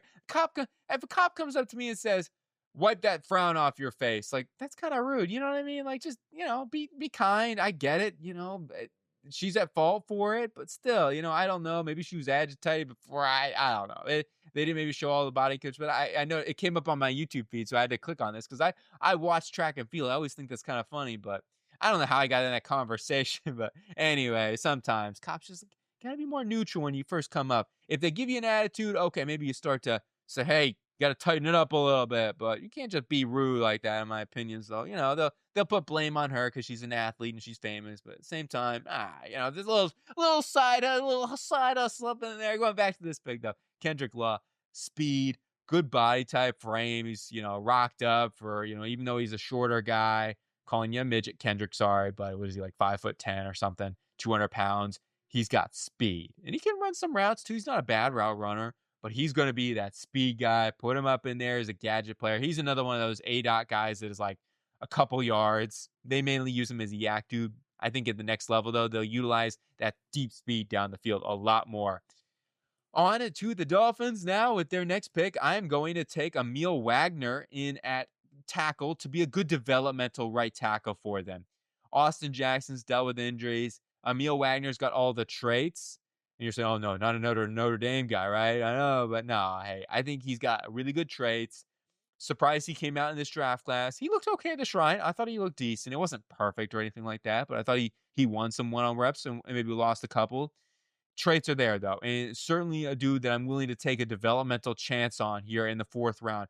This is where like a Diego Pons, Demetrius Crownover, Emil Wagner, that's really the range that I'm looking at these guys. It's somewhere between like the 80s and the 120s range. Get one of those guys to be able to develop. They all have the talent to be future starters. Just really need to work on their technique.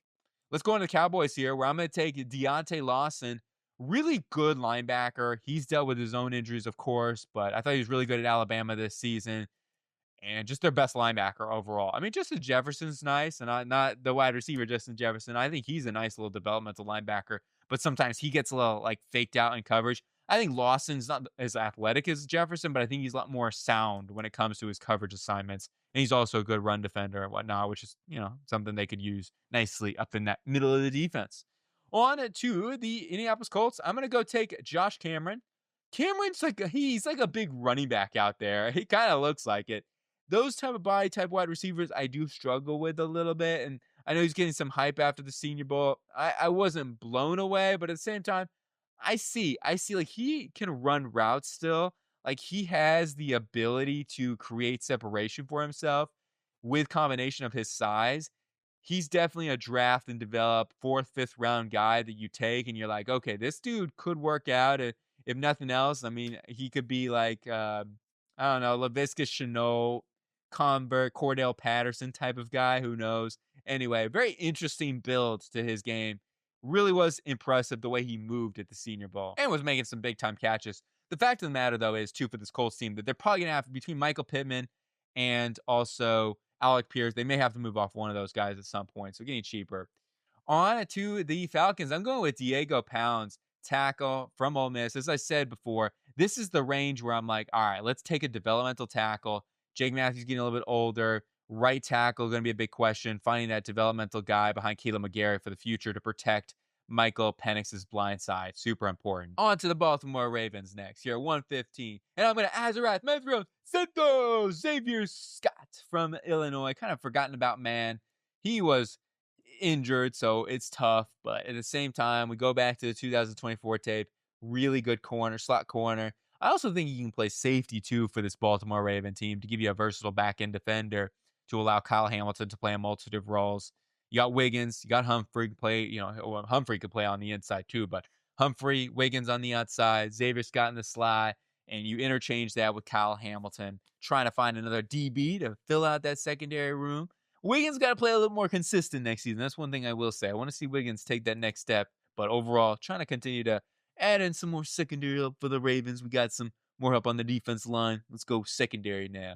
Offense, I know I passed up on offense line, but maybe they go in free agency. All right, there's a lot of possibilities. So even though I don't love it, we can go on free agency. Hopefully, that's my excuse, right? A little backtrack up on that action.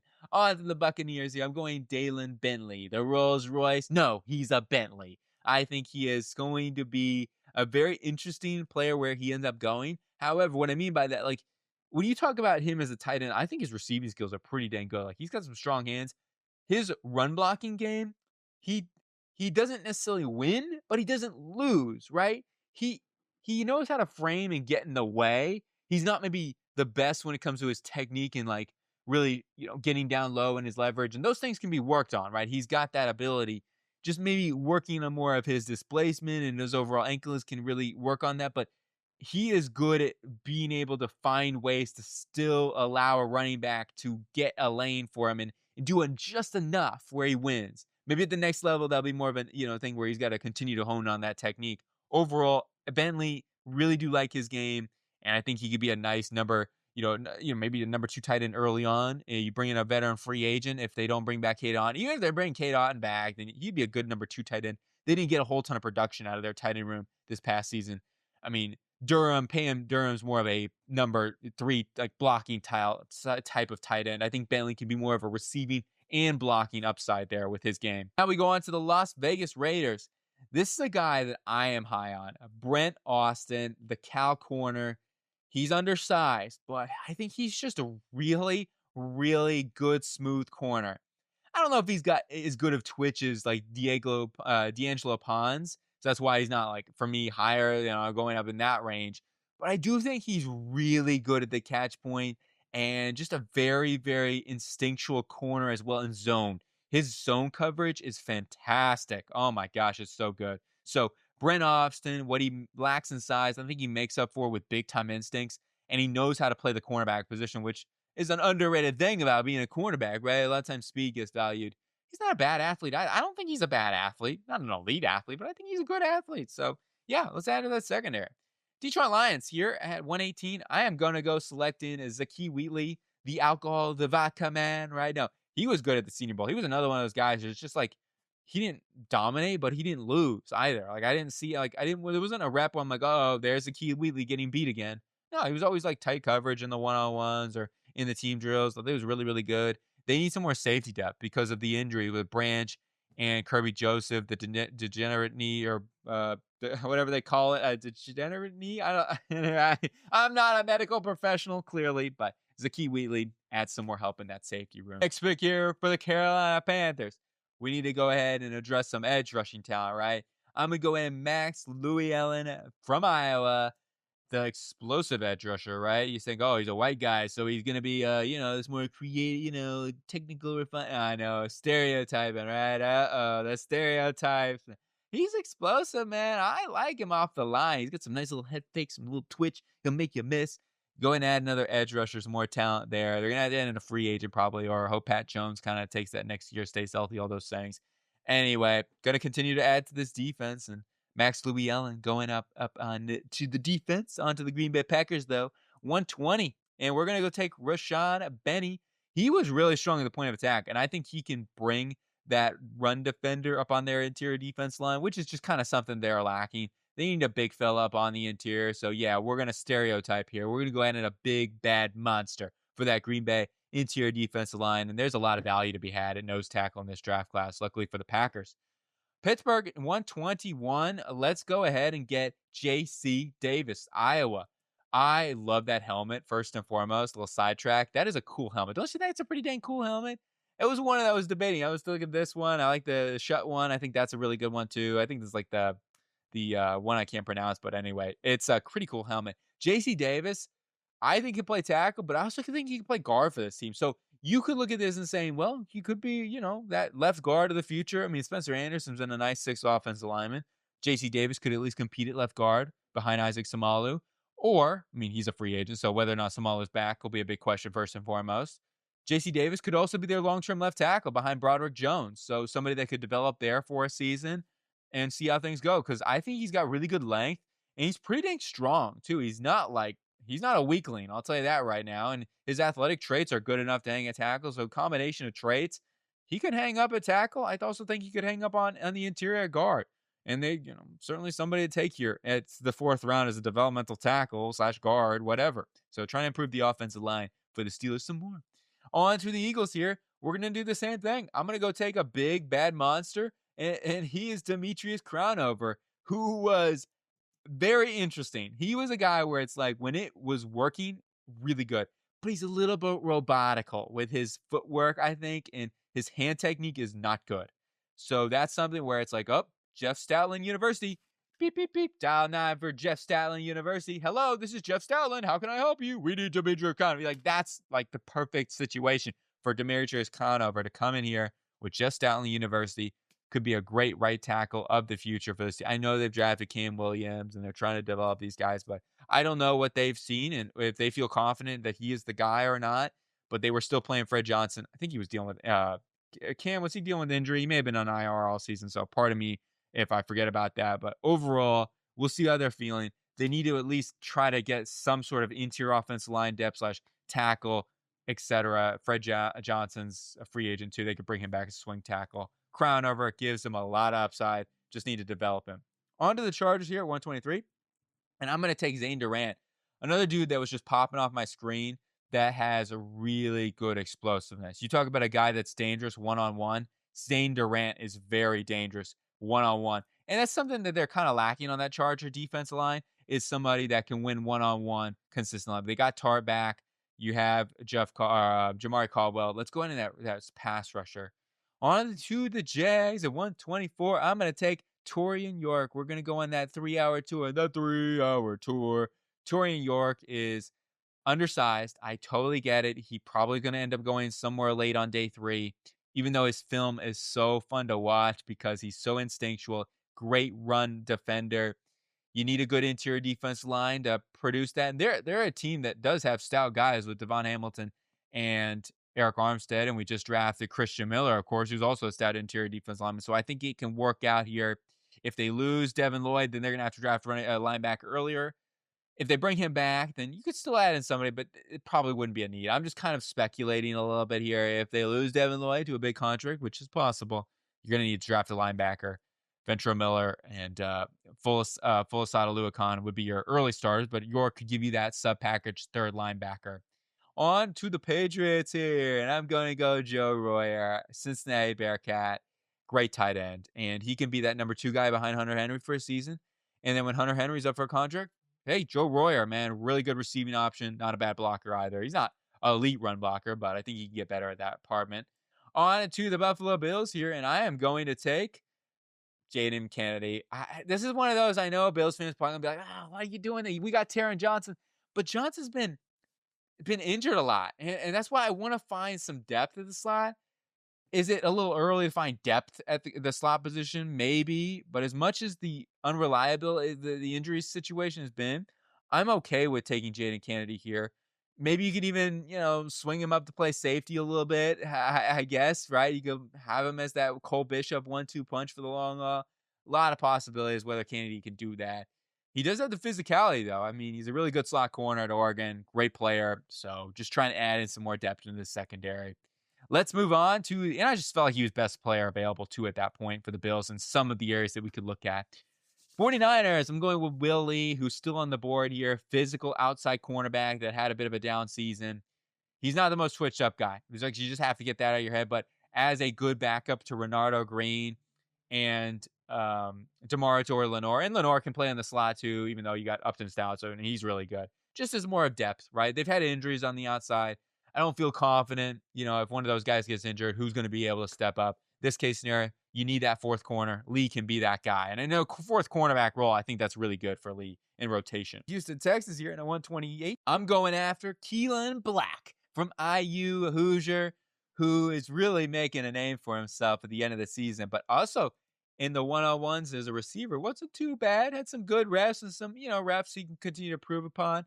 Really fun player, though. And he's got some pretty good speed, too. I'll say that. So I think he'd be a great compliment with Woody Marks. Let Woody be that receiving back, and Black can be that booming. You got Jahar Jordan, too, working in there, that third guy.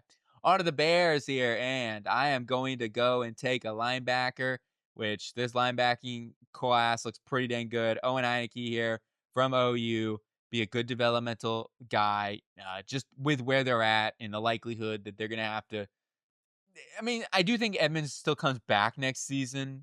They just need to start looking at that for the future. So that's why I'm going to add in Heineke here to be able to develop. He just made so many plays, couldn't help but notice him in coverage too. He's pretty solid. I like him, and I think run defense wise, really going to be nice as well. So adding in a nice little linebacker in here to cement that core for the future.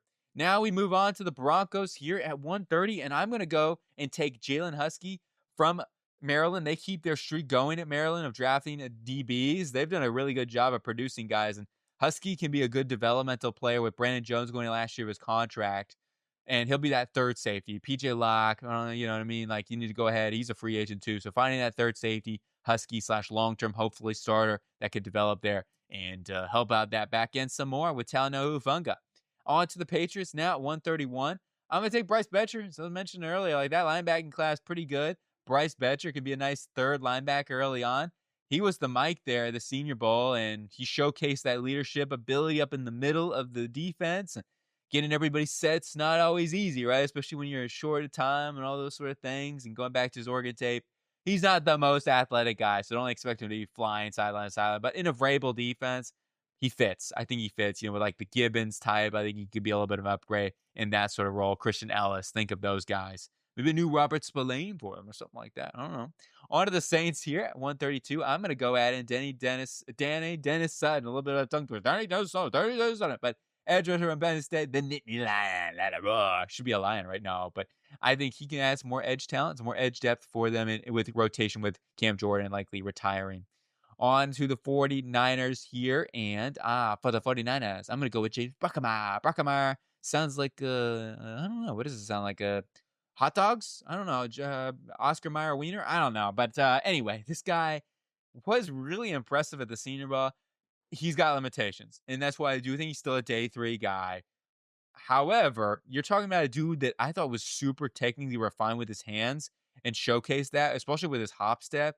And he's taking a little bit too many hop steps, especially versus like the Daryl Jacksons of the world. Like, and you even go watch the film. I have actually watched some film on James Bruckheimer. He does get beat by power, and he gets pushed back quite a bit. However, the technical skills and the fact that you're going to have guard help a lot, especially in an offense like the 49ers, I think makes a lot of sense because they're going to get him on the move anyway. Really like him. And I do think he's like a round 4, round 5, especially round 5, round 6. Like, I'd take a chance on Bruckheimer with the way his technically refined ability is. Somebody that can be behind Jake Brendel and be a good, cheap center for this football team. Let's go on to the Raiders. I'm going to go take Micah Morris, another dude that impressed me. He was at the Shrine Bowl, and he was really, really good. And I liked him at Georgia a lot. He has the physical imposing strength. His leverage is the thing he needs to work on the most, in my opinion. But overall, like, he is a decent, like, he's not a great athlete. He's got heavy feet, I'll say that. But he's not a bad puller or anything like that. He can do some really, really nice pull blocks. So adding in some more guard depth, at least competing in there, bringing a free agent, you got to do that. Like, that is what I'm assuming that they're going to spend some money there. If they don't, then it's like a second round. You got to go after that, right? On to the Pittsburgh Steelers here at 135. I'm going to take Albert Regis. Once again, that helmet. Look at that helmet. Oh my gosh. Doesn't it just looks like Bane or something like that? Maybe Ruben Bane should be wearing that helmet. Albert Regis, good run defender, can take some more pressure off of, like, I feel like Derek Harmon, when he was not on the field, their run defense was way worse. So adding an Albert Regis in here maybe allows Harmon to be more of a pass rusher too. Right? You know what I'm saying? So that's what I'm looking at here with Albert Regis, trying to add some more help up in that run defense game with Albert Regis, which their run defense this season definitely took a major step back. And Hayward's getting a little bit older too, so you have to find some more rotation in there with Keanu Benton. On to the Saints now at 136, and I'm going to go take Nate Burcher from Texas A&M. Really impressive. I may be mispronouncing his name, so pardon me on that. I need to go watch more film on him. I was really impressed watching the Senior Bowl at him. Really, really good player. I thought he was fluid in and out of his breaks, his blocking skills. Yeah, I don't know what Texas A&M was thinking. They just didn't utilize him. Maybe Marcel Reed just didn't really throw to the tight ends, whatever the case may be. This guy could be a great 1-2 punch with Juwan Johnson. Like, the combination, the skill set that he can bring, yes, sir. And Foster Moreau is a free agent. Taysom Hill, they can get somebody like Nate Burcher in to be that backup tight end with Juwan Johnson. On to the Eagles here. We got their tight end with Josh Cuevas. Now I'm going to go ahead and add in defensive interior, Tyler Onyemata. He is a toolsy guy. He didn't look great at the Shrine. I'll just be honest. His pass rushing tools need a lot of work. But the traits are really, really good with this guy. And I still think he's going to go somewhere like round 4, round 5, just because he's a really, really good athlete. He needs some developmental time. So behind Moro Ojimo for a season in a rotational role, maybe that can work out. He can develop, get better with his hands, getting off of blockers more consistently, and be that pass rusher rotational piece for them. Because likelihood is that they're going to have to pay Jordan Davis and may not be able to re-sign Moro Ojimo. They're going to have to make a decision on one of those two guys. Let's put it that way. And Jordan Davis, it's tough. Ojimo is great too. On to the 49ers here, and we're going with the Dame Tucker. Explosive pass rusher off the edge that was consistently getting to the edge. Small school guy, gotta love it. And he is definitely going to add some more pass rush, right? That's what this team needs. If nothing else, they could use a rotational pass rusher that can get home. And I think that's the Dame Tucker. So let's go, small school guy, making a name for himself at the Senior Bowl. Always love to see it. So that is it for this 4-round mock draft. Sorry if I was blibbering and blabbering and talking too much. I hope you guys have a really good day. Let me know what you think, agree or disagree on the mock draft. What would you do differently? There's some areas, you always can talk about this and that. Free agency will change a lot of things. I don't know. You know what I mean? Like, I'm just so pumped up, man. It's crazy to see that combine's closing in and we're getting it serious business time. You know what I mean? But anyway, keep it cool. Have a really good day, and I'll